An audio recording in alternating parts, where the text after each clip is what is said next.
Hello students, welcome back to CBSE corner. आज हम बात करेंगे ट्रायंगल्स के बारे में। ट्रायंगल्स का ये फिगर जो होता है वो थ्री साइड से बना हुआ होता है और थ्री साइडेड फिगर को हम ट्रायंगल्स कहते हैं, सबको पता है। आज हम क्लास 10th का जो ट्रायंगल्स है उसको बहुत अच्छे से समझने वाले हैं।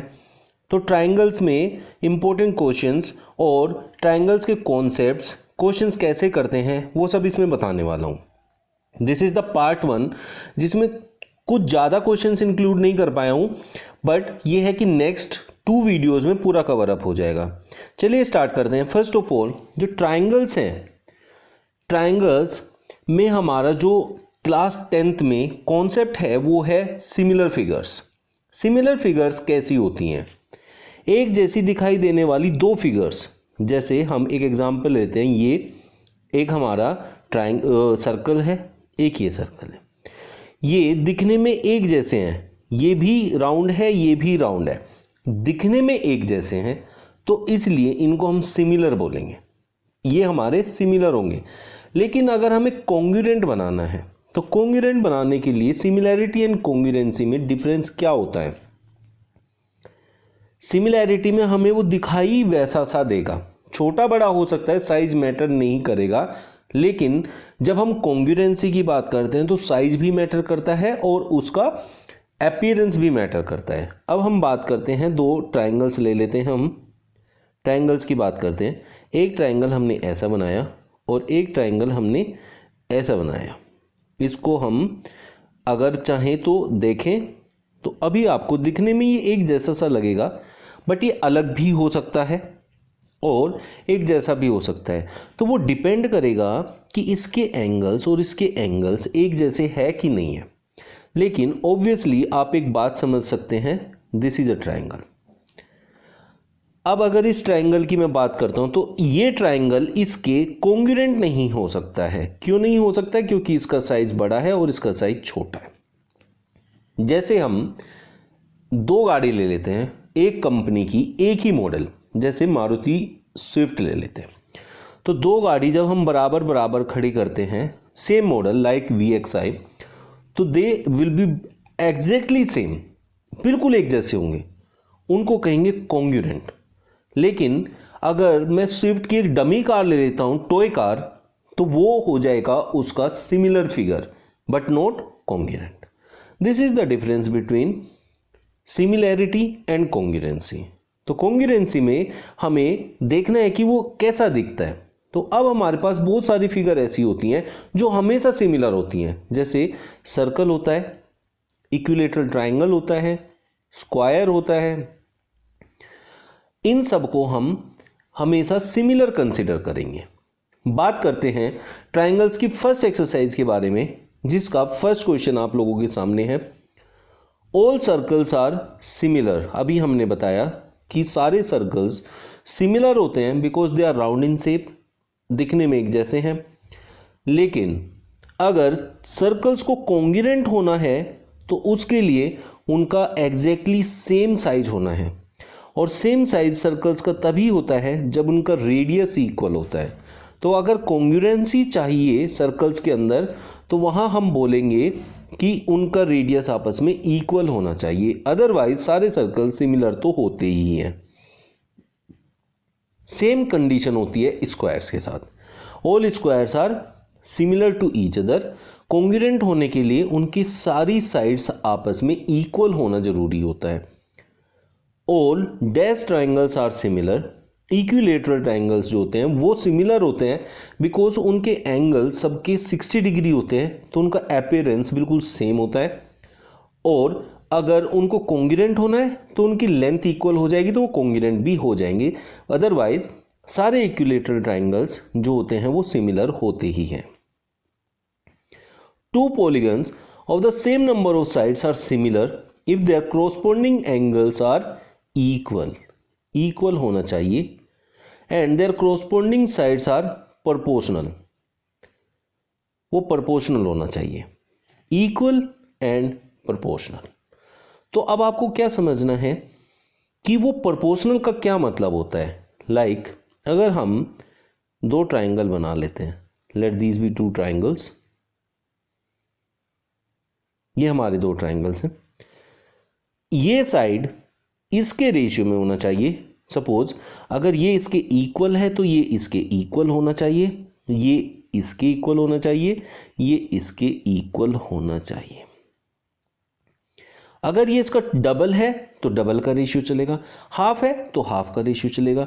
मतलब जो रेशियो इसका इस साइड से होगा वो रेशियो इसका इस साइड से होना चाहिए और इसका इस साइड से होना चाहिए। इस तरीके से हम उसको देख पाते हैं। नेक्स्ट क्वेश्चन देख लेते हैं। State whether the following quadrilaterals are similar और नॉट। सिमिलर होने के लिए फर्स्ट कंडीशन होती है कि हम उसमें एंगल्स इक्वल रखते हैं, कोरोस्पोंडिंग एंगल्स इक्वल होने चाहिए। इसमें सारे एंगल्स 90 डिग्री के हैं जबकि इसमें एंगल्स 90 डिग्री नहीं है। तो इनकी साइड्स जो है वो रेशियो में है। ये 1.5 है तो ये 3 है, डबल है। ये भी 1.5 है, ये 3 है। साइड्स आर इन रेशियो, मतलब proportional, they are in proportional, but what happens कि इनके एंगल्स इक्वल नहीं है। अब ये सारा जो प्रोपोर्शनल है, एंगल इक्वल है, ये कहां से आता है? ये आता है आपका बीपीटी थ्योरम से, बेसिक प्रोपोर्शनैलिटी थ्योरम या थियल्स थ्योरम भी कह सकते हैं। उसके ऊपर मैंने ऑलरेडी एक वीडियो बनाया हुआ है, लिंक डिस्क्रिप्शन बॉक्स में है। जिनको BPT theorem, basic proportionality theorem समझनी है वो देख सकता है।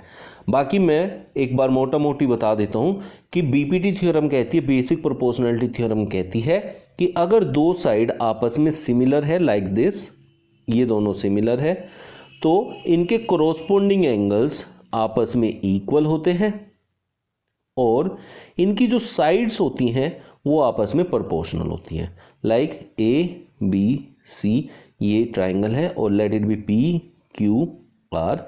तो यहां जो ए बी और पी क्यू का रेशियो है वो इक्वल होगा ए क्यू और पी आर के, A Q upon P R equals होगा B C upon Q R के।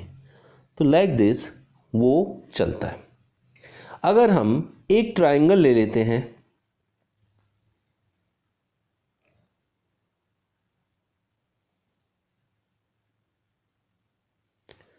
हम एक ट्राइंगल की बात कर लेते हैं, कोई एक ट्राइंगल बना लेते हैं हम, और उस ट्राइंगल को यहां हमने ड्रॉ किया। Late this be the triangle,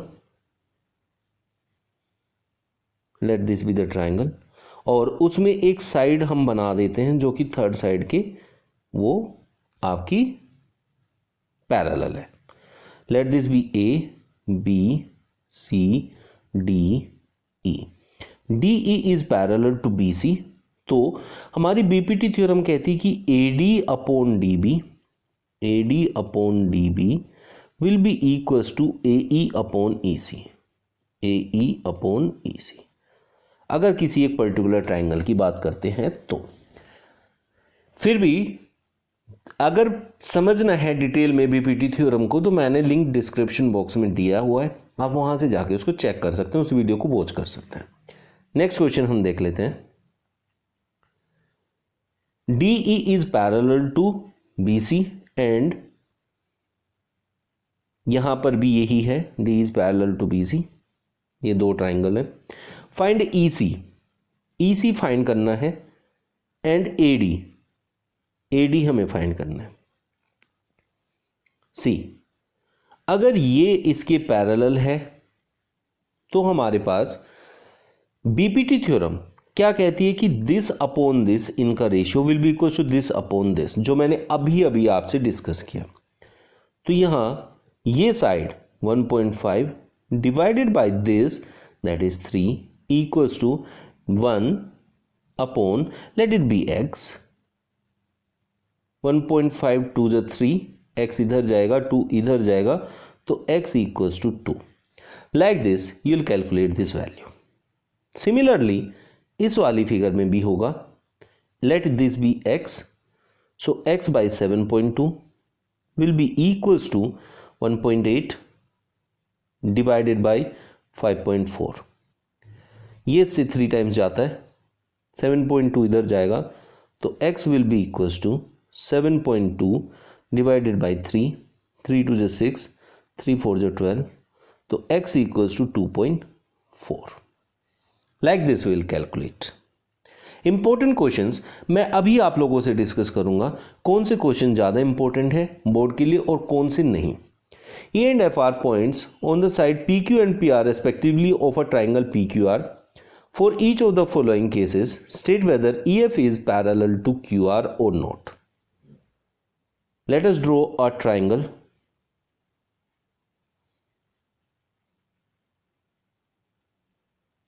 Let this be a triangle. Triangle का नाम देना है PQR, P, Q and R. Now उसने बोला है EF and R points on side PQ and PR. PQ पे एक पॉइंट लेना है, late it B E, and F इधर लेना है कहीं। अब ये पैरेलल हम बना लेते हैं, पैरेलल है कि नहीं है वो हर एक केस में चेक करना पड़ेगा BPT थ्योरम से। PE 3.9 बोला है उसने और EQ is 3, PF is 3.6 and FR is 2.4। अब इन दोनों का जो रेशियो है अगर वो इन दोनों में भी अप्लाई है, इन दोनों में भी सेम है, तो ये पैरेलल है, मतलब ये EF जो है वो QR के पैरेलल हो जाएगा, अदरवाइज नॉट। तो चेक करते हैं, 3.9 divided by 3, this divided by this is 1.3 and here 3.6 divided by 2.4, point से पॉइंट कैंसिल हो जाएगा, 12 से हम डिवाइड करें, 12 3 से 36, 12 2 से 24, 2 से 1.5 आएगा। यहाँ हमारा 1.3 आया जबकि यहाँ 1.5 आया, तो ये मैच नहीं करता है, ये उसको सेटिस्फाई नहीं करता है BPT थ्योरम को। तो EF is not parallel to QR in case first. Next case में हम चेक करेंगे वेदर इट इज पैरेलल और नॉट। नेक्स्ट केस को हम चेक कर लेते हैं। नेक्स्ट केस के लिए वैल्यूज हम देखेंगे क्या क्या हमारे पास है। तो यहाँ R था, नेक्स्ट वैल्यू है PE equals to 4, that is 4, and QE is equals to 4.5, this is 4.5, PF equals to 8, this is F, and RF is 9। इन दोनों का रेशियो होगा 4/4.5 और इन दोनों का रेशियो होगा 8/9। ये 4 का डबल है, ये 4.5 का डबल है, तो इट मीन्स रेशियो सेम आएगा। हम ऐसे करके भी देख सकते हैं, यूज दिस ट्रिक्स, ऐसे हमारा टाइम सेव होता है। So ratio will become same. अब हम क्या करेंगे, आपको इसके इक्वल लाना है तो क्या करेंगे, इसका डबल करेंगे, ना कि इसको डिवाइड करेंगे। तो it will be 8 and it will be 9, so ratio are same, therefore EF is parallel to QR। Third portion, third जो इसका पार्ट है वो आप अपने आप से ट्राई कर सकते हैं। नेक्स्ट क्वेश्चन वो कह रहे हैं figure 6.18, if LM is parallel to CB, LM is parallel to BC, this is the case, and LN is parallel to CD, this is another case। prove that AM upon AB, ये पूरा, is equals to AN upon AD, ये पूरा। तो जो हमने अभी BPT theorem देखी है उसमें हमने देखा है कि BM upon MA ले सकते हैं, लेकिन हम AM upon AB भी ले सकते हैं। सो उसमें कोई फर्क नहीं होता है, वो हम पूरा भी ले सकते हैं और हाफ हाफ करके भी ले सकते हैं। तो अब हम देखें इन ट्राइंगल BAC, अब हमारा ML is parallel to BC, तो इसमें BPT थ्योरम लग जाएगा। BPT थ्योरम लगाएंगे तो BPT थ्योरम में हमारा according to BPT theorem by BPT से हमें क्या मिलेगा कि AM और AB का रेशियो, AM अपॉन AB का जो रेशियो होगा that will be equals to AL upon AC, AL upon AC। ये इक्वेशन 1 ले लेते हैं। अब LN is parallel to CD, therefore उसमें भी हम यही चीज अप्लाई करेंगे, तो हम क्या कहेंगे AN अपॉन AD पूरा लेंगे, AN upon AD equals to AL upon AC, AL upon AC। Equation second देखो, ये इसके इक्वल है और ये सेम वैल्यू इसके इक्वल भी है। Therefore comparing first and second, बस इतना लिखना होता है, comparing 1 and 2 am a upon ab will be equals to an upon ad, hence proved। Next question देखते हैं, फोर्थ क्वेश्चन कर रहे हैं। Figure 6.19, DE is parallel to AC। See, DE is parallel to AC, it means हम ABC triangle की बात करेंगे। ABC में BPT थ्योरम लगाएंगे, बाय BPT।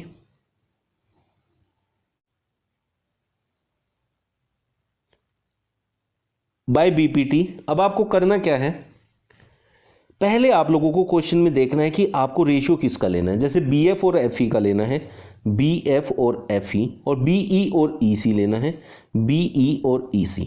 तो इट मीन्स हमें पूरा वैल्यू नहीं लेना है, छोटे छोटे पार्ट्स लेने हैं। तो हम सबसे पहले बड़ी उसमें जाएंगे, क्योंकि हमारे पास DE is parallel to AC, तो DE और AC का रेशियो हम देखेंगे। DE, तो अब हम देखें कि AD upon DB equals to, इधर से देखें तो CE upon EB।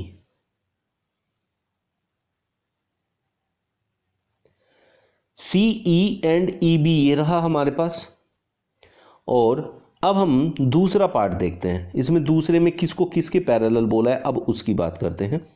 DF is parallel to AE, DF parallel to AE, तो इस ट्राइंगल की बात करेंगे ABE की। तो इसमें भी हम देखेंगे AD upon DB, AD upon DB is equals to EF and FB, EF and FB। तो AD upon DB and AD upon DB दोनों सेम होता है, ये इसके इक्वल है और ये इसके इक्वल भी है, therefore they both are equal. We can say CE upon EB is equals to EF upon FB। इसका रेसिप्रोकल लेंगे तो मिलेगा BF upon EF equals to BE upon EC, BE upon EC। So proved, BE upon EC। इस तरीके से आप इनको prove कर सकते हैं। नेक्स्ट क्वेश्चन देखते हैं। अब मैं आपको सबसे इंपॉर्टेंट बात बताने जा रहा हूं, इंपॉर्टेंट क्वेश्चंस। इंपॉर्टेंट क्वेश्चन हमें देखना है बच्चों, जो इस बार ट्रायंगल्स का क्वेश्चन आएगा एग्जाम में, वो होगा केस स्टडी। आप इस वीडियो को उठा के रखना और जब आपका एग्जाम होगा उसके बाद आप मुझे बताना मैंने ये बोला था कि नहीं बोला था और किस वीडियो में बोला। तो हमारा केस स्टडी वाला क्वेश्चन इस बार आएगा। केस स्टडी के कैसे क्वेश्चंस आएंगे नेक्स्ट वीडियो में जरूर इंक्लूड करूंगा। बाकी अभी तक जितने क्वेश्चन आपने किए हैं एनसीईआरटी के, वो आप देख लीजिए। This question is very important, अगर आएगा तो ये आएगा। नेक्स्ट इज कंपेयरिंग, ऐसे कि वो पैरेलल है कि नहीं है, ये वाला क्वेश्चन आपके लिए इंपॉर्टेंट है। फिर आपकी 1 मार्कर के लिए फिलअप्स इंपॉर्टेंट है। अभी बाकी क्वेश्चन जो हमारे इंपॉर्टेंट है उनको हम नेक्स्ट वीडियो में इंक्लूड करेंगे और यहां केस स्टडी के साथ 6 क्वेश्चन से नेक्स्ट वीडियो में फिर से हम कंटिन्यू करेंगे अपना चैप्टर। मिलते हैं नेक्स्ट वीडियो में new tricks, questions, important questions जो आने वाले हैं एंड विद केस स्टडी। सबसे इंपॉर्टेंट जो आएगा ही आएगा। Thank you.